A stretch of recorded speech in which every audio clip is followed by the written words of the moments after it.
How are you doing? This is Martin from Gardens for Life. So we're going to show you how we transformed the middle section of our wall garden, which some of you might remember. It's actually a famine wall that was built in around 1830 or so. We are actually going to have no-dig beds right up against it and hopefully get a little bit of the heat reflecting from the wall and also a bit of sunlight as well.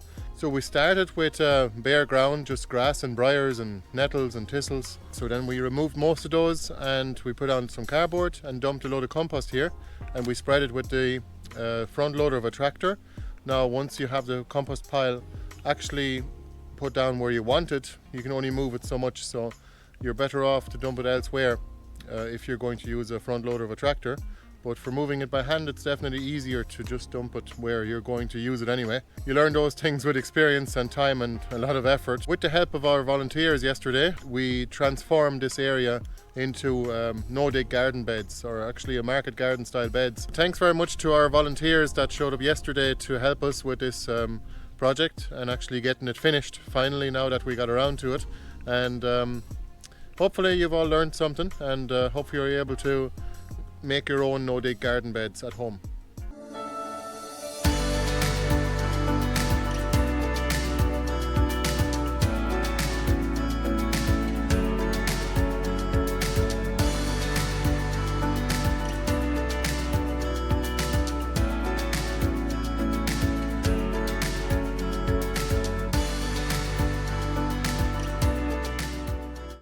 So this is what the space looks like now, a little bit chaotic because it hasn't been used for about a year, and we have been smothering the grasses and the unwanted plants or weeds underneath, and we still have a little bit to go over here. As you can see, that's just a bit chaotic altogether, and it'll take a bit of work to get around to removing all of that. Well, we'll get to it, and then we're gonna just level all this compost. One fun thing is going to be to dig up this volunteer potato. Let's see how much we're going to get out of it. It's certainly a huge example of a potato plant.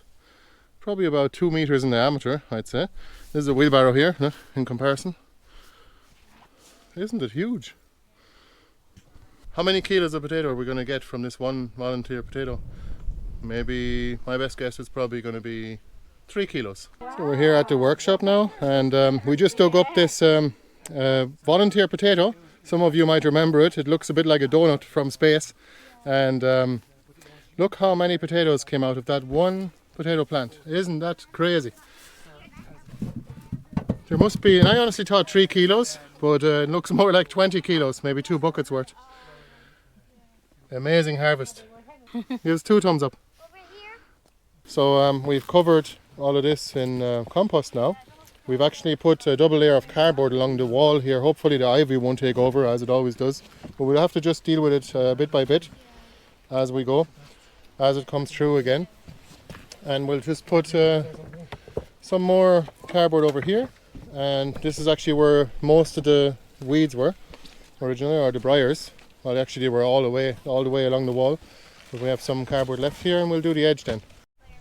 You'll never drive there again. You just need to make sure, once you level it, that's it. Don't drive on it again. You're attractive. Because you're compacting it, and that causes anaerobic conditions. So you have to just do it once, is it? That's it. To minimise the damage. Yeah. So we've spread out all the compost now and leveled it.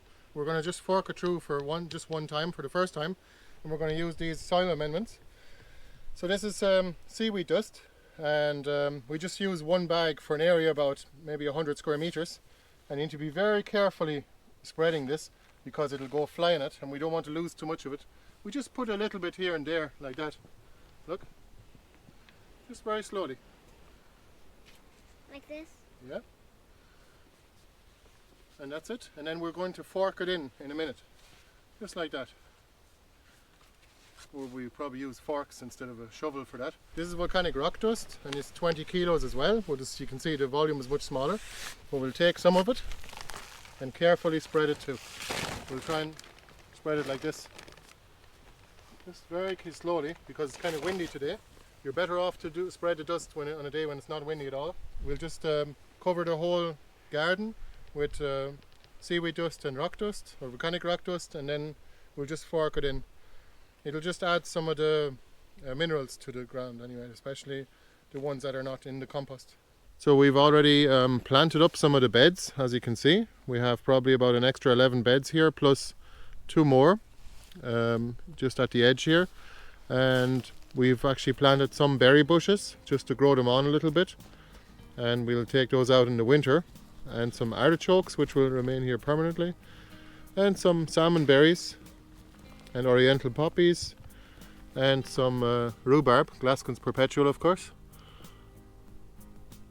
So those will remain here permanently, just to have some extra rhubarb, because we don't have enough of it.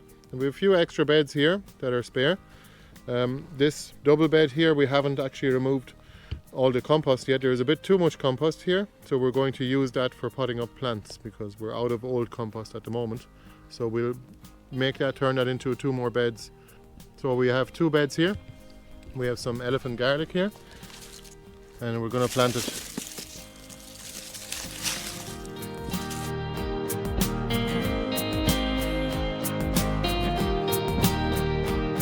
More on the elephant garlic later. We don't want to spoil you, because we have another video coming up on that, and planting and harvesting elephant garlic in your own garden. Also, orphery is coming up as well, which is actually a bulbous leek from Belgium and the Benelux states. If you ever want to volunteer at one of our workshops, please subscribe to our email list, because that's how you'll find out.